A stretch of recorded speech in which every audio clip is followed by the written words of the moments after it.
Good afternoon, everybody. Thank you for including us in this forum. I kind of want to start out with a quote from this morning, something that Tim said, which is that food sustains life.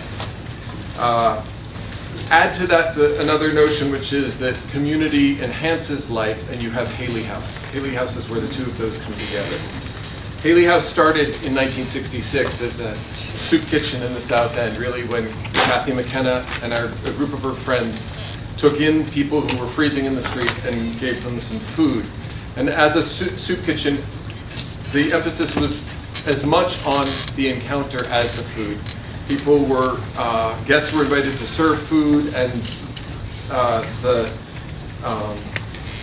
human contact was really central to what happens, as it is today. The soup kitchen, still operating 47 years later. At the time, there were no other soup kitchens in Boston. There had been in the 30s during the Depression, and later Pine Street came. But at the time, there was a real need, and there was real hunger in the South End. Over the years, everything at Haley House has expanded from that, from the needs of the guests at the soup kitchen. We started doing housing. We started doing a training program for guys for job skills for men and women. And we started a wholesale bakery and a corner store out of that. And the bakery grew and grew, and suddenly we had one oven and a soup kitchen and a bakery. So we moved the bakery out of the soup kitchen to Dudley Square, where there weren't a lot of options for healthy food, and we opened a cafe. And that was 7.5 years ago. And over the years, the cafe, different things came out of that. A police officer came in and said, I have an idea about a gang resistance training program using food as a vehicle to break down stereotypes. And that was the beginning of our Take Back the Kitchen program. Our original plan had nothing to do with catering. We had no catering in our business plan. And yet catering is the largest part of our business today, thanks to folks like this conference. Our latest initiative is something called Community Tables, which is a Saturday. As a matter of fact, it starts at 5 o'clock tonight. We're going to have, we basically invite in our neighbors who, regardless of their ability to pay, and invite everybody in for a community dinner. And it's a pay what you can dinner. So these are essentially the things that Haley House is founded on. About 25 years ago, we were given some land out near Winchendon Springs, and that's about 90 minutes away. And we started Noonday Farm, which is an organic farm that gives away all of its food. Most of its food has gone to the food banks around Worcester and Fitchburg, but the soup kitchen and the cafe have also received weekly deliveries in season from the farm. So basically, I guess the only other thing that I want to say is I loved what Frances said, which was food connects us to our bodies, to each other, and to the earth. Because in that, she sort of brought together Haley House for me. And that was basically what I wanted to say. My name is Drew Love, and I'm working with the Real Food Challenge. I actually didn't know we would get a little bit of a shout out earlier by Frances, so I appreciate that. So I wanted to share a little bit about my own story and what we're doing as an organization. So one of my first jobs when I graduated from college was actually working at Trader Joe's. It was a small store in the Back Bay area, right by Heinz Convention Center. And it's a basement level store, which means there are no windows, so it's just like wall-to-wall food. And I actually found that I asked very few questions about where that food was coming from or how that food was grown. In fact, all I really knew is that it came from a warehouse, was put on a truck, and then it somehow landed on our shelves, usually because we would stay afterwards to put it up. That was part of the job. But one of the things that I had started to ask more questions about the food was when our Northeast warehouse had actually caught fire, and we had to start bringing in food from our closest warehouse in the Trader Joe's network. As it turns out, the closest warehouse in the Trader Joe's network outside of the northeastern warehouse we have is in California. So what happened is for 2 weeks, Sunday through Monday, every single day, 18-wheeler trucks would leave California and trek across country to deliver food to Boston. And so that started me asking a lot of questions about, well, where's the rest of this food coming from? Not just in our grocery store, but also in like other grocery stores outside of Trader Joe's. And how can I start to participate in a food system that I believe is maybe a little bit more localized and more sustainable? So one of the things that I started doing research and trying to figure out how I could do this, and people kept telling me, well, you have to vote with your fork, right? It's important to shop at farmers markets and to turn up your backyard into a garden. So I did those things. And I felt good about myself. I felt like I was part of the food system that I wanted to be a part of. I was living my values. At the same time, I started to realize that not everybody has those same options. So when you talk about voting with your fork, not everyone has the same selection of candidates. And sometimes a lot of people are actually voting by default. This is not an official graph, by the way. This is just taken from The Onion. But I thought it was really interesting because, like, once again, I made up numbers, but it says like 29% is so how you choose your presidential candidate. 29% is whatever the default is. And I started asking these questions like, well, what's the default in our food system? What's the default in the grocery store? What's the default in the dining halls? And so one of the biggest default food systems in this country is actually university dining halls. It is a $5 billion a year industry that universities collectively spend on food. And in particular, 2/3 of universities in this country outsource all of their food to one of 3 companies. To give you a sense of the scale, these are basically the candidates that university dining halls are voting for. Sodexo, Compass, and Aramark. These numbers here are the global annual revenue in billions of dollars. To give you a sense of comparison, if these 3 companies, if their global revenues are combined, it's more than double McDonald's. So people think about McDonald's as like, this is the company that's actually choosing where our food is coming from and what kinds of agricultural systems we practice. But actually, these 3 combined are more than double McDonald's. So we started asking this question at the Real Food Challenge: how do we work with these companies, work with university students in order to change this system? And so what we started coming up with was basically focusing on 2 things, and one is transparency. So we found out that university students, and a lot of people actually aren't even sure what kind of food is coming into their dining halls. And so we use a tool called the Real Food Calculator, in which students actually do an audit of their own university, going line item by line item, and figuring out where exactly is that food coming from, what are the growing practices that the food vendor who's producing it, and how are the workers that are producing that food, how are they treated, and what kind of payments are they receiving for their labor. So we've just recently signed kind of a landmark agreement with Sodexo, which is like one of those big 3. And Sodexo now has said that they're in support of our calculator and a transparent system so that any university student at Sodexo school, which is 500 universities across the country, can now run the calculator and see exactly where their food is coming from. So that's the first part, is transparency and giving people power through information. And the second part is commitment. So once again, that number, $5 billion every single year, our goal is to shift 20% of that, which is $1 billion, into a real food economy. So we define that as 4 categories. That's sustainable food, local food, humanely raised, and fairly traded. So far, since starting the commitment process just in 2012, we've been around as an organization beforehand, but the commitment process started in 2012. We've had 12 universities signing on. We need 20% by 2020. Some signing on at higher levels. What you're seeing here is the commitment of Oberlin College, actually just earlier this year, signing on and dedicating, making the pledge that they're going to commit 40% of their dining hall budget to real food. And we're seeing Barb's, a small school in New York, that just committed to 40 to 60%. And right now, we are seeing the very first schools in Massachusetts, probably by the end of this semester, that are going to sign on to the commitment as well. One of the big ones being UMass Amherst, which is one of the largest public universities in New England, making that commitment. So this is a matter of, not just voting with the fork, but actually changing the entire system and the structure of the system and focusing around transparency and an institutional commitment towards real food.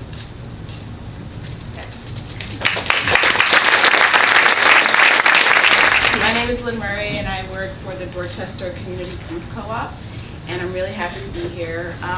I've lived in Dorchester for about 15 years, and I wouldn't live anywhere else. I have a lot of Dorchester pride. It's the largest, for those who may not know, it's the largest neighborhood in Boston and also the most diverse, which brings amazing, rich, and beautiful experiences for those of us who live there. There are also challenges in Dorchester, one being access to food. Of course, there are grocery stores in Dorchester, But in some parts of Dorchester, the distance between where people live and where people get their food is great. It's great enough to actually be a barrier or a hindrance. Also, there are some places where you can get to food pretty easily, but the food that you're getting, that you're purchasing, isn't the freshest, or the nutritional value has diminished. So those are very real challenges that we in Dorchester are grappling with. And so the Dorchester Community Food Co-op is one solution, not the only one, but it's one solution that really meets this challenge. Our vision for the Dorchester Community Food Co-op is to really build a community-owned, worker-owned grocery store in Dorchester.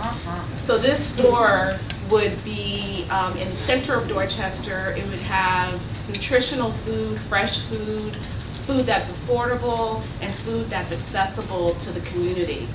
The model of the store is a co-op, and we're really excited about that because that ensures that the residents in Dorchester who are members of the co-op own the store, that it really is their vision, the power, the dollars are in their hands, and the value of this store, this resource, benefits the community. So we're really happy that it's going to be a co-op.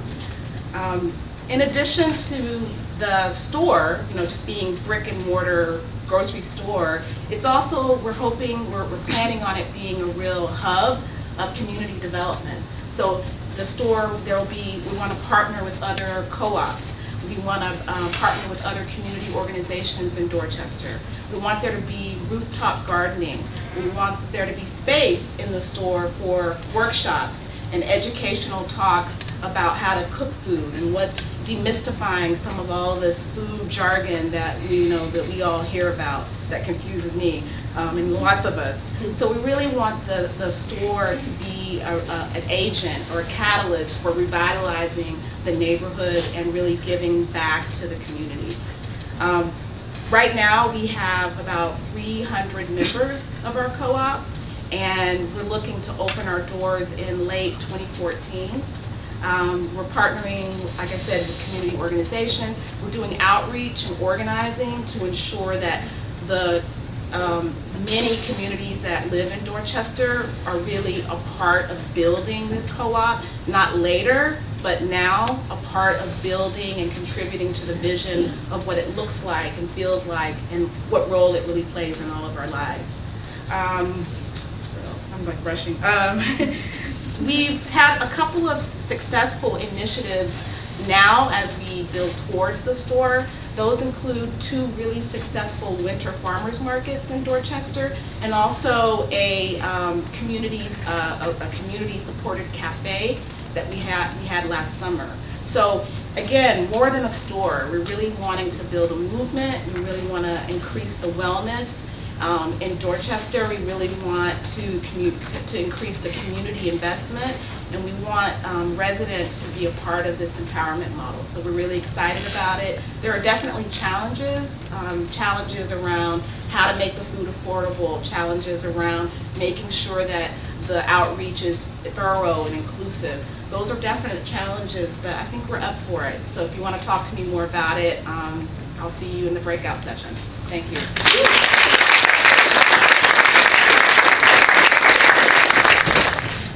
Hi everybody, I'm Laura Holmes, and I'm here with my co-workers Josefina and Evelyn, and we're going to tell you about Cero. We know we've been talking all day about this new food economy, and we've been talking a lot about the food we eat and how we want to eat good food and grow good food and buy good food and sell good food and share good food and all that. And then what do? Well, we're on the zero waste end of things. This is a story about residents in Dorchester, Roxbury, and East Boston who came together and wanted to create a worker-owned co-op to start with, to provide jobs for themselves. They wanted to create good green jobs in communities of color in Boston. I got hired on as their startup manager in October, and since then we've been putting together this business plan that we're going to tell you about. It's a 2-phase business plan, and in the first phase, to get 10 people to work right away, we're starting a source separation zero waste hauling service that's going to start out with clients who are restaurants in Roxbury, Dorchester, and East Boston, where we'll model zero waste practices. We'll save money for the businesses, and will make a good living for the members of the co-op. Soy Evelyn Fuentes, vivo en East Boston y soy trabajadora dueña para la cooperativa Cero. My name is Evelyn Fuentes. I live in East Boston, and I am a worker owner of the Zero Co-op. Y estoy muy emocionada porque es una cooperativa bilingüe, multicultural. Nuestros colegas pues vamos a poder ayudar a los comerciantes que hablan diferentes lenguas y por eso yo me siento cómoda hablando en español. I'm very excited that we are a bilingual organization, co-op, and that we are catering toward a multicultural and diverse community. And I feel very proud that I can speak Spanish. Sí, en este proyecto vamos a tener trabajo a un salario justo y como inversionista pues los empleos van a quedar en la comunidad. And we're going to be giving just salaries to the people involved in the project so that we can help in the community additionally.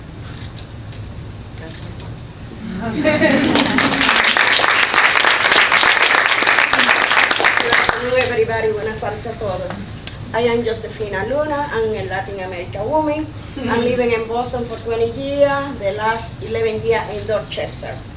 I'm a community organizer and I'm a board member in MASCO. MASCO is the Massachusetts Coalition for Healthy and Safety Workplace. In November del 2011, we started to come together, even in working in the idea to have a COP for a few people, try to bring to Dorchester development, economic and social development. How are we going to do it? We started to working in the community and visiting the owner of the restaurant and found out the reality about the recycle. And it's very difficult. In 2 blocks, you can find a few companies, a few prices, and the only job, the only they do is put a dumpster in the back and throw the trash over there. No, the people are very, very interesting, very, they want to recycle, but they don't have the information and they don't have the education. We, instead of, that's the plan. We're going to work with the community, we're going to give them the information and the education to make zero wastes. That means nothing going to be wasted. And we're going to work to make that waste can in compost, and that's why we can have a growing garden, growing food for our community. I'm very excited and I'm very enthusiastic with this project because in the way we're visiting everybody in East Boston, Dorchester, the people are very, very enthusiastic and the people are very, very concerned about global warming, about the recycle. So I ask you to support Zero, and I'm very confident with these people working hard every day. We're going to have a good COP in the community, decent job, dignity for our neighborhood, and at the meantime, we're going to have a development, social and economic development for Dorchester, Roxbury, Mattapan, and East Boston. Thank you.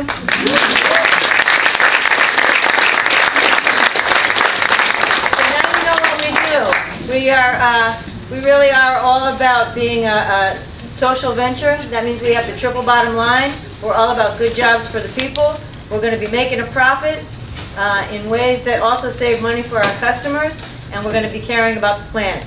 People, profits, and the planet. That's our triple bottom line. The way we're going to get there is we're going to raise $600,000 because we got to buy some trucks. We're going to make these good jobs and have working capital. So stay tuned, and if you'll sign up on our fan list, you can hear all about it. We're going to kick off an Indiegogo campaign. We're also going to finance part of our venture with a direct public offering so that anybody here in the community, we're going to make accessible to have an owner share investment in this company. It's really going to be responsive to the community. And in phase 2 of our business, we have a much bigger vision. The hauling company is going to make us visible. It's going to get businesses going to zero waste practices, and it's going to put people in jobs. But our bigger vision down the road a couple of years is to open up a Eco Energy Park in Dorchester. We're going to take a brownfield that we're going to convince the city to give to us, and we're going to anchor it with an anaerobic digester so that we can make our own compost right there. The energy produced from the methane from the AD system is going to be used to incubate other businesses. We're going to use the compost. We're going to work with our partners like the Food Project and REAP and whoever else wants to partner with us for greenhouses. We're going to work with the food co-op and just see we can have that full closed loop food cycle right at home in Dorchester. And we're really looking forward to that and looking forward to y'all's support.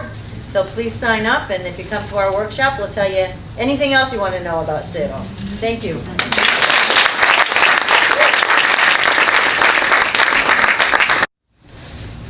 Hi everyone, my name is Kate Pitkoski. I am the CSA and Food Access Coordinator at the New Entry Sustainable Farming Project.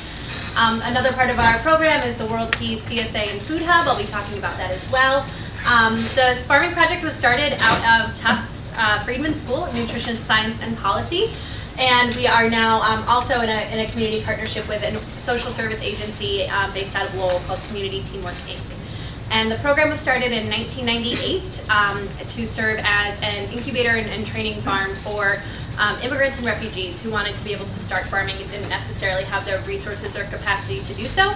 In 2007, we decided that we'd open it up to anyone who wanted to enter the farm business. You didn't have to be an immigrant or refugee, you just had to be engaged and passionate about the food system. And we've really seen a lot of our participants kind of changing and seeing that we're still reaching that target hub, but seeing a lot of people who are also excited to become engaged in the food system. So the mission of the New Entry Sustainable Farming Project is to assist individuals with limited resources to start small-scale commercial agriculture. This is not just kind of a community garden project. This is to create a business, a sustainable business for individuals who want to begin small-scale sustainable farming in Massachusetts. And part of that mission is to support the vitality of our regional food systems, because we're hopefully growing new farmers, to build the economic self-reliance and food security among both our participants and their communities, and to expand access to local and culturally appropriate foods for the communities, particularly in and around Lowell, which is a pretty under-resourced community where we're located, and doing that through local food production. So we're trying to tackle a lot of different goals and to really support the vitality of the food system and to kind of teach and support the next generation of farmers in Massachusetts. So this is an overview of kind of the curriculum and programming that we offer, and we do a lot of outreach in different communities in Lowell and in the Boston area to get people aware of our program, with the kind of start for any individual who wants to become part of our program or to learn if farming is what they need to do, is to take our Explore Farming course, which really helps people get a sense of, do I want to do this as a hobby, or is this something I really need to, I can do as a business? And for a lot of the kind of immigrants and refugees, it's what does farming look like in Massachusetts? Because they might have a lot of farming experience in Haiti or Zimbabwe or Cameroon, but it looks very different when you're farming in a very short growing season in Massachusetts. And that leads into our farm business planning class. And this is a really intensive class. We offer 2 cycles of it during the year with a kind of a master farmer who teaches a class. And we really help farmers create a legitimate business plan for what markets they'll serve and what their costs would be, and to create enterprise budgets for all of the different produce that they might grow, so that they really have a sense of, can I make money doing this? And once they take that class, they're eligible to kind of go further in our programs. And this is usually the course that we hope we can at least take. And the biggest one of that is access to land, because a lot of farmers are living in apartments in Lowell or do not have access to viable farmland. So that's definitely one of the biggest kind of incentives for participating and graduating from the farm business planning class. We have 3 incubator training fields in the Merrimack Valley area, and so farmers are eligible to rent land for a very reasonable price at those training fields for their first kind of 3 years post-graduation. They also get one-on-one technical assistance with whatever parts of their farm business they're looking for, and they have access to sell to the World Peace Marketing Cooperative, which really has kind of transformed over the past 2 years into a full-scale food hub. We offer livestock trainings, field trainings, other advanced workshops, and of course a great list of resources, and especially our mobile poultry processing unit, which for livestock producers is really valuable to get access to that. So the farmer training programs are certainly the core of all our programs. We want to be able to give farmers the capacity to be able to learn what it's like to farm without having to put too much capital up front. So they are eligible to rent a quarter of an acre at our incubator training sites their first year after they've graduated, half an acre their second year, and a full acre their third year. And then we work to transition them into independent farm sites if that's what they want to do. And we have a land matching coordinator who works with individuals who have farmable land or schools or other organizations, and to connect our farmers with them. And for a lot of our farmers who might have limited English capacity or limited other capacities, being able to work with a farmland matching coordinator to find this successful land really helps make that transition a lot easier for them. And we provide technical assistance and support to them in any way that they need once they've transitioned onto their own independent site, but we certainly want them to become much more self-sufficient. And then the third way that we help farmers is by providing very flexible, high-paying market through our World Peas CSA and Food Hub. And so this is a CSA that serves communities all over the greater Boston area, and more than half the produce is sourced from our farmers. Any farmer who's graduated from our program is eligible to sell to the cooperative, and I work with them over the winter to create specific crop plans so that they can sell great amount of produce to the CSA. Last year we served about 400 shareholders in the greater Boston area. We're hoping to do that again this year, and we also work with institutions, with Tufts Dining Services, the Tufts Farmers Market here, and a bunch of other ways. So we basically want to be able to empower farmers who don't necessarily have the capacity to access those direct to customer markets through our World Peas Food Hub. So I look forward to talking with you more in breakout groups. Thank you.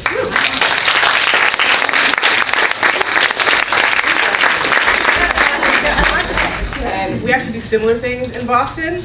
And actually Jen Ashley is on our board. And basically, so I'm gonna kind of go back to how I kind of got here, because this is something that is a value for me. It's a passion for me. I was an earth baby, as we all are. Came into the world. I swam in rivers. Loved being barefoot. I still walk through Boston barefoot. I don't know if there are any barefooters here. We'll continue that for the rest of my life. I was homeless also for the most of my life, from the time I was 13 to the time I was 23.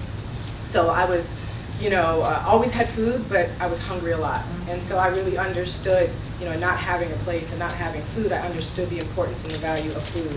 And so as I grew through my life, knowing that this was my world, despite my circumstance, I continued to push through that, which meant that for me, food was important. Learning how to heal through food was important for me. And so I kind of, dipped and dabbed here and there, and went through some other things in my 20s that I won't recall today. But what it did do for me, one, never underestimate even these brief conversations. And there's a lot going on right now. There's a lot that we hope and wish to see in the world. And don't underestimate the power of just this this dialogue that we're having here today. Even for little kids, as parents, it goes a long way. And some of the things that my parents taught me, I'm now seeing made a real impact on how I think about the world. I had the benefit of not eating out of cans. She fed me fresh food. We, made Chinese food and Spanish food, and so I got a kind of a variety. And that was before I was homeless, but I still got good starts in my childhood. So I kind of went from there to deciding I wanted to grow my own food. And I met my husband, and then we had one garden, and several other gardens, and then all of a sudden, we're living in Lower Roxbury, and we're like, okay, we got a market way down, Whole Foods, mind you. So most of the community that we live in is low income, it's developments all the way around, so most people cannot really afford to go to Whole Foods. Or people are like, well, just kind of choose more expensive because it's better for you. That really doesn't work for most people's pockets. And so, there's a Tropical Foods, which is a great market up the street, but then far away, miles and miles away, is another grocery store. So we're like, okay, well, how do we begin to bring fresh vegetables into, into the community? And so we tried to get farms in the community, and we couldn't find a farm to come. One, it was too much of a new farm. In some neighborhoods, it's too much of a conversation about that neighborhood, what the demographics are, how violent it is, whatever. So we said, okay, fine, we're going to become farmers ourselves. And so that day, we became farmers. And, really learning from the training that after that, so we got married also.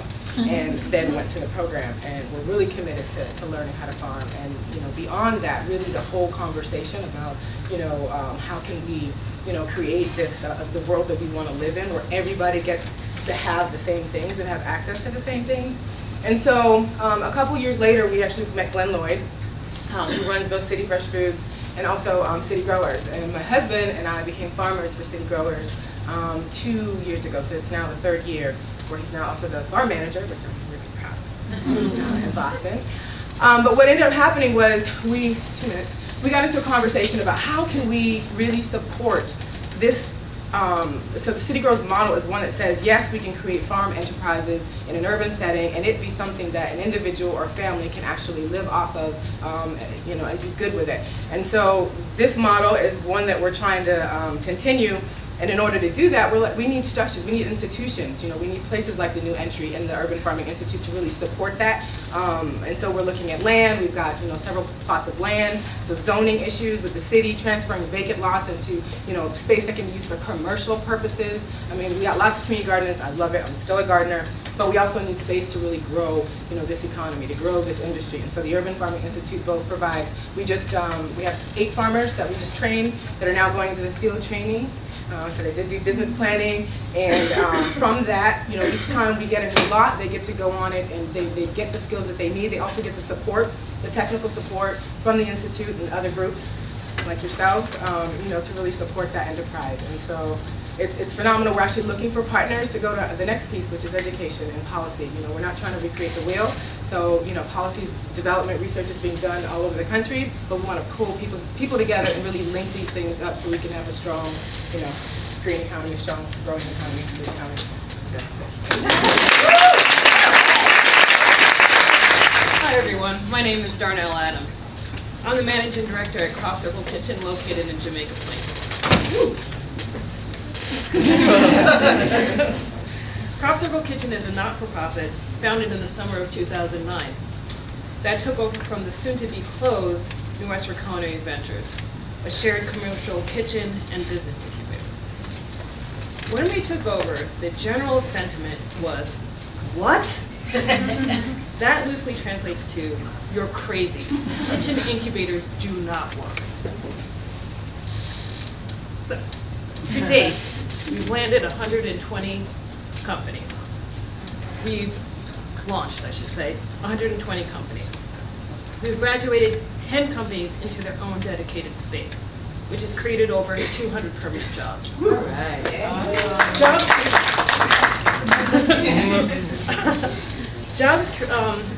Jobs created by business who are presently currently members at Crop Circle Kitchen range around 80 to 100 people depending on the time of year. The majority of those businesses are owners who live locally, and a large majority are minority and women-owned businesses. Yeah. So who are these graduates? You might have heard of some of them. Down Home Delivery, Slow Food in Dorchester, it is good. Voltage Coffee House, they're in Kent Square. Clover Fast Food, it's vegetarian food. They have bricks and mortar in Cambridge, but also food trucks all over Boston. Batch Ice Cream, 2 words, salted caramel. It's amazing. Who are the new crops of members? Well, sweet idea. So when the good students of Tufts and other area universities are studying late into the night and they happen to have the munchies, they'll call Sweet Idea and they'll have cookies delivered to their door. You can't miss them. They're in orange jumpsuits and they're on bicycles. You've seen them, right? Yeah. It's a sweet idea. Alex Ugly Sauce. This is a hot sauce. It's amazing. He's so committed to using local produce that he actually has all his peppers grown at Silman Farm, and he actually produces or processes those peppers only during harvest. Nola Salsa. She started a couple months ago. She's already in 20 stores. You can find her at some Whole Foods. She's at farmers markets as well. I'm really sorry for the salsa addiction that you're going to have. It's so good. Roxy's Grilled Cheese of Food Network fame. They will be building out their own brick and mortar probably by year's end. So here's the thing. We probably are a little crazy. We're a fairly new company. We're relying on fledgling food companies to pay the bill. We give them space and support, and then when they're stable and making money, we find them places for them to go elsewhere and leave. Who thought of that business idea? But in order to fix some of the local some of the problems in the local food economy, you sometimes need to think out of the box and be a little crazy. Crop Circle Kitchen is determined to be a sustainable business. We believe that nonprofits can sustain themselves by finding operational value in the business model while harvesting societal value via grants. Now that's in the words of my executive director, J.P. Kemp. The way I would say it is that we should be able, and we do, pay for our own operational costs. But certainly grants can help fund our business counseling and educational efforts, among other things. We believe that local food production is a means to create jobs and support business creation. And that the added benefit is providing infrastructure and systems to support local food economy. The next person with a passion and a great idea is out there. And we want to support them and help them grow. We are a Crop Circle Kitchen. That is what we do. We are growing. I'm setting the table for Jen, who's going to talk a little bit more about that. Thank you. Thank you all. Thank you for coming. I guess I got to bring it home, so 5 minutes. Everybody ready for the last 5 minutes? I'm Jen Fagel. I am a serial real estate development consultant. So food is, I like to eat it. I like to support people who make it. And my work is really about trying to figure out how do we finance it, how do we support the businesses that want to do it, how do we create the infrastructure. I actually am the board chair of Crop Circle Kitchen and was involved in creating that, and so thrilled at the work that Darnell and her team have done in JP. One of the things that we saw very clearly in JP, the goal here was not so much about food, it was really about jobs. It was really about business development. And it was really about, if you want access, all the things that you hear today are about, you need resources. You need access to capital, and especially if you're a food business, it is so expensive to try to have a kitchen to do what you want to do, right? It's the hardest thing to do, and yet, they're the kind of jobs that are the jobs that will really support an awful lot of people. It's a lot of jobs per square foot. You don't need to have English as your first language. You don't need to have a college degree. You can have core issues, et cetera, et cetera, et cetera. And once you come into that job, there's huge opportunities for you to grow in the field. So this is an incredible job opportunity, particularly in low-income neighborhoods and urban settings. And so Crop Circle Kitchen as an organization has said, we need to find a way to take the magic that Darnell and her team have been doing in the JP kitchen and try to expand it and grow and leverage. So our plan is, the unfortunate name, Bornstein and Pearl. It's actually Bornstein and Pearl Small Business Food Production Center, I think is what it's called. This is a building in Dorchester in the Grove Hall neighborhood, poorest neighborhood, one of the poorest neighborhoods in the city. It is the former Pearl Hot Dog Factory. Vacant building, smoked meat for 60 years, employed about 100 people. They decided to move the factory out of the city, closed it down, all the jobs were lost. Because the people in this neighborhood were not paid well, couldn't get transportation to get to Canton where the businesses went. Building's vacant. I got involved with Dorchester Bay Economic Development, a nonprofit that actually was able to buy the property. Crazy, right? That thing, you gotta be crazy to do this stuff. It's the only way to try to make these projects happen, because no one will believe that you can do it. I'm here to say that you can. I promise you, these things work. So Dorchester Bay bought the building. It's a 2-acre site, 36,000 square foot building, which is about the size of a Stop and Shop. Big building. Right now, what are we in, 4,000 square feet in JP? 36,000 square feet. The building is set up with multiple loading docks, lots of small spaces, because what were they doing that was USDA? Process meat here, smoke it there, get it ready there, blast freeze it there.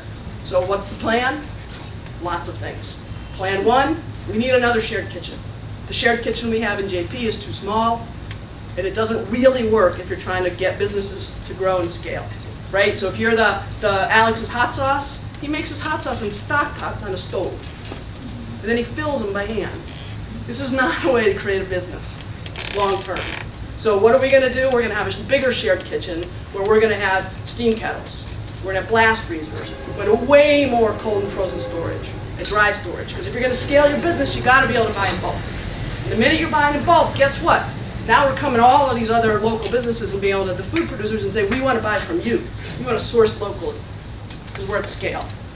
So big kitchen, much bigger. We think that that kitchen alone is going to have 40 to 50 businesses at a time sharing the kitchen.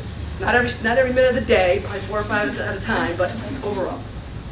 We also know in Boston the food trucks have exploded. And food trucks, they don't really play well with others. There's a certain culture about them that when they're hanging out with the chocolate people and the big jam people, and they don't really get along well in the shared kitchen. And so we looked at it and said, you guys get your own space. So we started to put them in their own space, but of course, what are some of the problems with food trucks is there's all those different proteins. The health department, being the health department, said, we don't like the food trucks. We want them to each have their own separate space. Well, that defeats the purpose, because the purpose of what we're trying to do is to say, access to capital is a problem. We create the space for people, and we finance it on the real estate, so all they do is they show up, they pay a monthly fee, they pay a daily fee, they pay an hourly fee. That's how we make this work, right? It's co-op, small business, micro leasing. It's how a gym works, right? Everybody pays a little, and then everybody succeeds. So what are we doing with that kitchen? We said, okay, you know what? Fine, you don't, health department, you don't like it that way.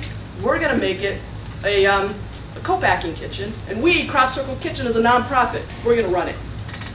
So what are we gonna do? Roxy's Grilled Cheese, if that's who wants to come, we're gonna make your grilled cheese for you. Banh Mi, the Vietnamese sandwich place, we're gonna make your sandwiches for you. Bunch of businesses, we're gonna do that. And what's that mean for them? It means we're buying in bulk again. Saves them money, right? It means that we're buying the stuff, we're making it every morning, we're putting it on their truck. They go out, they sell, they come back, we clean the truck, we prep for the next day, we get them back going. Get everything set up in that space so that it works for all those businesses. Who's the we that's gonna do that? We're gonna hire locally. We're talking to Community Servings, which is an organization that does a training program. They're taking young people coming out of prison, coming out of juvenile detention facilities, and they're training them. We wanna hire them. We're gonna run them through a training program. Start them out as a dishwasher, we wanna bring them all the way through. We think it'll be 20 or 30 businesses that are here. We're a year away from opening. We've been talking about this.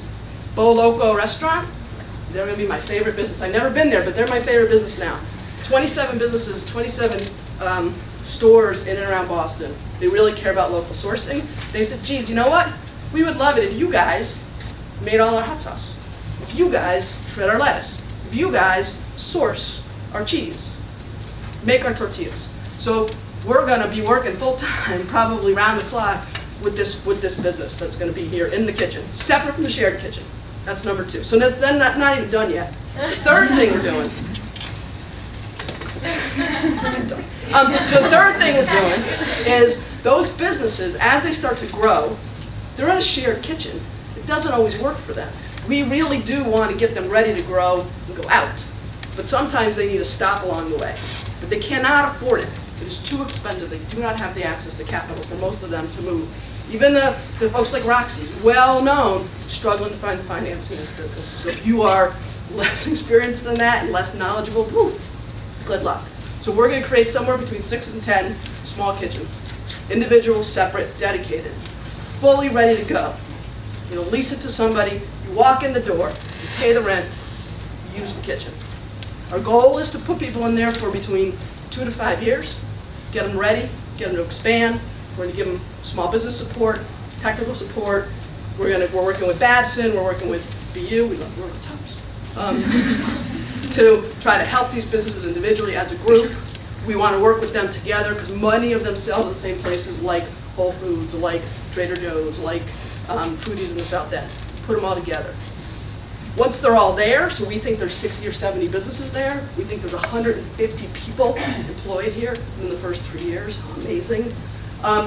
That means they're all together. That means they're all supporting each other. What happens when they support each other? All businesses grow. Co-op, right? This project, it's only $14 million. Not a problem. So we actually are about 2 months from closing on the financing. We have $13 million so far. If you wanted to check, we're going to go anyway. We don't care. The project's too good. It's too important. We can get it done. So we will be in construction in May. We will be open in January. We will be open. God damn it. We will be open in January. I'm sick of it. Right? And then from there, we want to do another one. We believe before we even get this thing closed, people are going to want more. There's need for more. There's need for more in the city of Boston. We hear all the time, Lawrence, Lowell, Springfield, Holyoke. They all want this. We want to work with the Dorchester Food Co-op, so that we're making the food and it's going there. Right? System change. We're going to change it, we got to change the system. So that's the question.